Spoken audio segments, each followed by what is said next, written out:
stench of cheap whiskey and stale sweat clung to me, a sickening shroud, and I almost gagged. My own reflection stared back from the polished surface of the antique mirror, a brutish, unfamiliar face contorted into a sneer of triumph, yet behind those piggish eyes a cold, calculating glint that was undeniably mine. This crude vessel, Dorian Thorne's hulking form, was now my prison, my grotesque stage. I clenched a fist, the unfamiliar surge of raw power unsettling, yet undeniably intoxicating. This was not how Victor Kane was meant to exist. This was an affront, but an affront, I realized. That could be bent to my will. That was the precise, horrifying moment the full weight of my new reality settled upon me. A twisted gift from the universe. But the genesis of this bizarre transformation, this cosmic joke at my expense, had begun hours earlier, amidst the suffocating tension of a negotiation I had intended to control, not lose myself within. The humid air in Dorian Thorne's private study clung to my tailored suit like a shroud, mirroring the suffocating tension that had steadily built over the last hour. I adjusted the cuff of my bespoke shirt, the subtle glint of Peter's tarnished silver ring a cold comfort against my skin. "Dorian," I began, my voice a silken thread, designed to soothe, to disarm. "You misunderstand the provenance of this piece. The crimson veil, as you call it, is intricate, not flawed, merely nuanced. Dorian Thorne, a man whose physique was as unrefined as his artistic taste, grunted, his meaty fist slamming onto the polished mahogany desk. The tremor rattled a half-empty glass of cheap whiskey, a vulgar splash against the room's otherwise respectable, if slightly gaudy, opulence.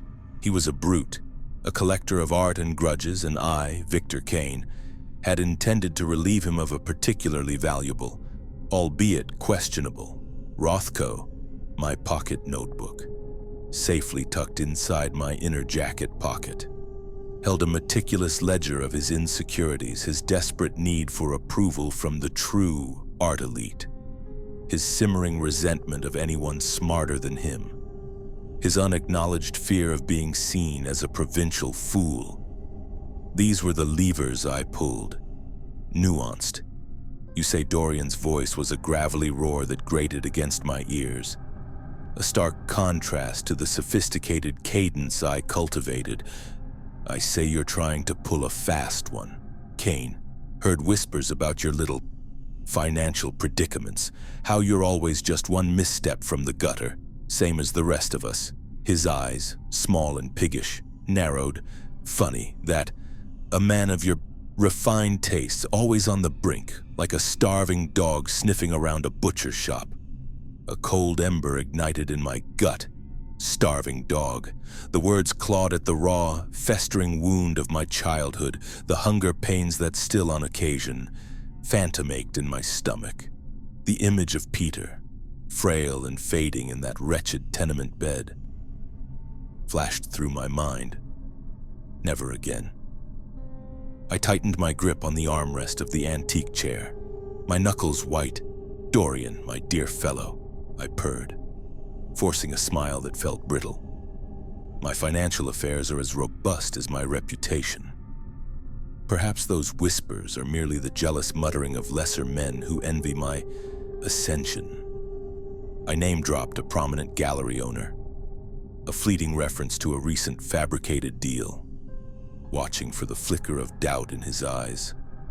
It was there, a brief hesitation, but quickly replaced by something darker. "Ascension." Dorian scoffed, pushing himself up from his desk, his massive frame casting a shadow over me. The air grew thick with the stale scent of cheap tobacco and his own heavy musk. "You think you're above us, don't you?" Kane always with the fancy words, the tailored suits, the cologne that smells like a forest fire. "But you're just another snake in the grass, trying to bite off more than you can chew." He took a step towards me, his eyes blazing with a sudden, unexpected fury. I've heard about your little tricks, your gaslighting and guilt-tripping. You tried it on old Mrs. Albright.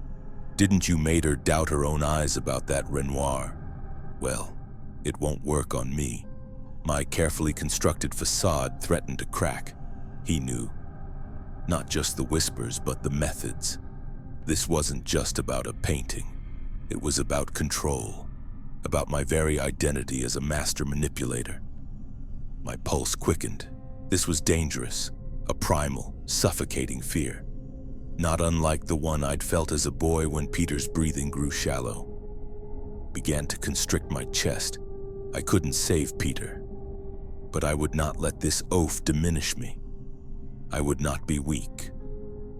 This felt almost as out of control as that Chicago deal with the false patron. Though at least then I had my own skin to navigate the fallout. Dorian, let's not resort to unpleasantries, I said, my voice still calm, but with an edge that was barely perceptible. I mentally reviewed my escape routes, the subtle ways I could turn this back on him. Perhaps feigned outrage, a threat to his reputation. But his eyes were fixed on me, devoid of the usual insecurities I could exploit. Oh, we're just getting started with unpleasantries. Kane, his hand shot out, grabbing the lapel of my jacket, his fingers digging into the expensive fabric. He pulled me forward, forcing me to stand, our faces inches apart. His breath, hot and reeking of whiskey, washed over me. You think you're so clever, don't you, always playing games? But some games. Kane, you don't get to walk away from... He raised his other fist, a meaty club of purpling knuckles, and in that split second, I felt a desperate, visceral need to reverse this, to be the one with the crushing power, the unyielding force, to escape this physical humiliation, to never ever be that helpless boy again. A flicker, a blinding flash of light, and the world distorted around me. It was as if a cosmic rip current had torn through reality, twisting my very essence, pulling it upwards through a blackened, swirling vortex. A sensation of immense pressure, then a sickening lurch. And my consciousness snapped back into focus. I was no longer looking at Dorian Thorne. I was in Dorian Thorne. My perspective shifted. Now from eyes that were too small, too close set, and filled with a raw, uncomprehending terror. I looked down at what had been my hand, now clutching the lapel of my tailored suit. The hand was long, slender, with manicured nails, my hand. Yet alien, held by a man with my sharp features and piercing gray eyes. A man who wore my cedar and amber cologne. A man who was now me. What the voice that escaped my knew. Thick lips was a guttural bellow, not my own refined baritone. The man in my suit recoiled, releasing my lapel, his eyes wide with a bewildered horror that was a grotesque parody of my own carefully controlled expressions. It was Dorian, in my body. The indignity of it, he was a coarse, uncultured ape, now defiling my impeccable form. "Kane, is that you?" Dorian stammered from my own lips, his voice high-pitched and reedy, completely unlike the smooth, calculated tones I had perfected. He clutched his chest, his eyes darting around the room as if searching for an explanation. The sight of him, a brutish soul masquerading in my meticulously crafted vessel, sent a wave of pure, unadulterated rage through me. He was making a mockery of my very existence. I stumbled back, my new body feeling heavy and unfamiliar, like a crude clay sculpture compared to the honed marble of my true form. This was a nightmare, a cosmic joke at my expense.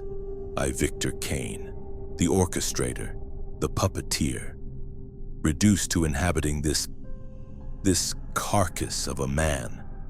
The sheer vulgarity of it made my stomach churn. My self-image, my very essence, felt assaulted. You did this," I roared, the sound echoing strangely in the study. "You grotesque imbecile, what have you done to me, my new?"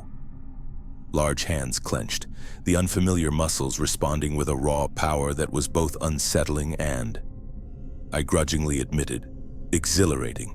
A power I had yearned for in that moment of weakness. A power to never be helpless again. A power to protect Peter, a useless thought. Peter was gone, but a power nonetheless. Dorian, in my body, stumbled back, his eyes darting to the door. I don't know what is happening. We need to call someone. His voice. My voice was laced with panic, an emotion I rarely allowed myself to feel, let alone express. The sound of my voice, contorted by his fear, was an insult. Call someone, I scoffed, forcing a harsh laugh from Dorian's lungs. And tell them what? That Victor Kane, the esteemed art dealer, has been reduced to this abomination. I gestured wildly at Dorian's body. Now my own. No. This is a problem I will solve. And you, Dorian, will be instrumental in its resolution. My mind, ever the strategist, began to churn. This was a setback, a monumental indignity, but it was also an opportunity. Dorian's crude strength, now mine, could be a tool. His thuggish associates, his hidden dealings, all could be turned to my advantage. I might be trapped in this odious shell, but my mind, my intellect, remained Victor Kane, and Victor Kane always prevailed, even when faced with the inexplicable, the supernatural, especially then. My grip on Emma had been tightening recently, as her suspicions grew.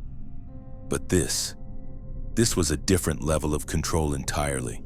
The door to Dorian's study burst open, and 3 men, as brutish and unkempt as Dorian himself, strode in. Jake, Matt, and Liam, Dorian's cronies, the kind of men who understood only force, not finesse. Their eyes fell first on Dorian, now in my body, then on me. A curious confusion flickering in their dull gazes. Sonny Jake boomed, addressing Dorian. We were wondering when you'd get here. Mate, you said Kane was giving you trouble. Dorian, in my body, whimpered, his face pale beneath my skin. Jake, I don't know what's happened. It's insane. Jake's eyes narrowed, shifting from Dorian to me. What's with him? Sonny. He looks rattled. You finally put the fear of God into him. I saw the confusion, the opportunity. They didn't know. They saw Dorian's body, and they saw Dorian. And they saw my body, and they saw Kane. The irony was exquisite. I straightened my shoulders, feeling the unfamiliar bulk of Dorian's muscles. This was a new stage, a new mask. He'd been through a lot, I grunted, forcing Dorian's voice to sound weary, almost defeated. A rough night, gentlemen. We had a spirited discussion about the Crimson Veil, but it's resolved now. I shot a look at Dorian in my body, a silent warning. He was a pawn, a puppet, and I was still the puppeteer. Resolved, Matt scoffed, his gaze lingering on Dorian, who was still trembling. He looks like he's seen a ghost. Sonny, and you look different. What did you do to him? Just a misunderstanding. I reiterated, my mind racing, constructing a plausible narrative. Kane here. He's a sensitive fellow, not used to robust negotiations. I merely reminded him of the realities of the market. I let a hint of a sneer cross Dorian's lips, a gesture I knew these men would recognize as Dorian's own. He's learned his lesson. Dorian, in my body, looked at me with a mixture of fear and something akin to betrayal. He opened his mouth, as if to protest, but I caught his eye. A subtle, almost imperceptible shake of my head. He was weak. He was in my body. And he was weak. The thought almost made me smile. These brutes were almost as predictable as that rival in the gilded frame. Just cruder. Easier to direct. Right? Liam drawled, unconvinced. Well, we came here to help you, Sonny. Heard he was trying to stiff you on the Rothko. We don't like people stiffing our friends. He cracked his knuckles. A crude, menacing gesture. No need, I said quickly, stepping forward, placing myself between Dorian, my body, and his thugs. Everything's under control. He understands now. We've come to an agreement. My voice was firm, commanding, imbued with a newfound authority that even I found surprising. This body, crude as it was, projected power, a different kind of power than my charisma, but potent nonetheless. An agreement. Jake frowned, his eyes narrowing. You sure about that, Sonny? He looks like he's about to piss himself. Not exactly Kane's usual swagger, is it? He gestured at Dorian in my body. He's usually so smooth, so condescending. The comment stung, even though it was aimed at the imposter. My swagger, my condescension, my carefully cultivated image. Now being worn by this blubbering fool. The humiliation was immense, but I couldn't let it show. He's had a shock, I said, my voice low and gravelly. Perhaps his delicate constitution couldn't handle the truth of my resolve. I saw a flicker of understanding in Jake's eyes, a nod of recognition for Dorian's usual heavy-handed tactics. My mind, sharp as ever, was adapting to this new repulsive form. Right, Matt said, stepping closer to Dorian. So, what's the deal? Kane, you gonna play nice now, or do we need to persuade you further? He balled his fist, a direct threat. Dorian, in my body, visibly flinched, shrinking back. He looked like a cornered animal, pathetic and terrified. He was ruining my image, desecrating the vessel I had painstakingly sculpted. I needed to act.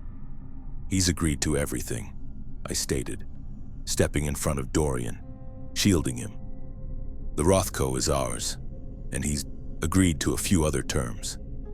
I looked at Dorian, a silent command in my eyes. Play along, or face my wrath, in this body or my own. This was not unlike the high-stakes theft of the stolen canvas, where a mark almost turned the tables. This time, I would be the one turning them. Dorian, in my body, swallowed hard, his Adam's apple bobbing. Yes, he croaked, my own voice sounding alien and weak. Everything, I agreed. Jake, Matt, and Liam exchanged glances. They were confused, but they understood force. And Dorian's body, now mine, exuded it. Good, Jake finally said, a hint of suspicion still in his tone. Well, if it's sorted, Sonny, then we'll leave you to it. Just making sure you weren't getting played. We look out for our own. Understood, I said, forcing a gruff nod. And I appreciate it. Truly. Now, if you'll excuse us, we have details to iron out. I subtly ushered them towards the door, the scent of their cheap cologne mixing with Dorian's natural stench. An assault on my refined senses as they left. The door clicking shut behind them, I turned to Dorian, who was still trembling in my body. He looked utterly lost, a child in a man's suit, the sight of my own elegant hands twitching with his fear. My sharp features contorted into a mask of pathetic terror, filled me with a cold fury. You are a disgrace, I hissed, stepping closer. Look at you, you're ruining my image. This is my body. You imbecile, you are making a mockery of everything I have built. My voice was low, laced with venom, a predator sizing up its prey. Dorian, in my body, stumbled back, tripping over a rug and falling to the floor with an undignified thump. He scrabbled backward, his eyes wide. I don't know what happened. It was that shadow. It came to me. I just wanted it to stop a shadow. So the cloaked figure was real, and it had granted a wish. His wish, to escape my torment. The thought was infuriating. He, the brute, wished to escape my psychological torment. And now I was trapped in his crude shell. The universe had a cruel sense of humor. This was a deeper blow than even the empty gallery, where I'd only lost a deal. Here, I'd lost myself, temporarily. Of course. Stop what? Dorian, I sneered, enjoying the fear in my eyes. Stop my brilliance. Stop my ascension, you pathetic worm. You couldn't even handle a simple negotiation without resorting to this. I gestured at his body. Now mine. You are weak. And now, you are mine. He tried to scramble to his feet, but his limbs, my limbs, seemed to betray him. He was not used to my refined physique, the subtle balance. He was a lumbering brute, and now his mind was in a body that required precision. Not brute force. The irony was delicious. "What are you going to do?" he whimpered, my voice cracking. "What am I going to do?" I repeated, a slow, predatory smile spreading across Dorian's lips. It felt alien, grotesque, but the satisfaction was immense. "I am going to fix this. And then, Dorian, you will pay. You will pay for every indignity, every moment of discomfort, every single second I am forced to endure this foul vessel." I twisted Peter's ring, a nervous habit, realizing with a jolt that it was still on my hand. The hand that was now Dorian's, the only piece of me that had crossed over, a small, chilling comfort. "But my friends," Dorian stammered, his eyes darting to the door. "Your friends," I scoffed. "They see Dorian Thorne, the brute, still in his rightful place. They see Victor Kane, the sniveling art dealer, finally brought to heel. They will believe whatever I tell them. And you, Dorian, will be my most useful tool yet." I advanced on him, and he scrambled backward, hitting the wall. The fear in my own eyes reflected back at me. Was a testament to my power. Even in this grotesque disguise I had been outmaneuvered by a mystical force, yes, but I would not be defeated by a common thug. This is a new game. "Dorian," I whispered, leaning close, my voice a low growl from his own throat. "And I always win." I thought of the empty gallery, the deal that had nearly ruined me, the feeling of losing control.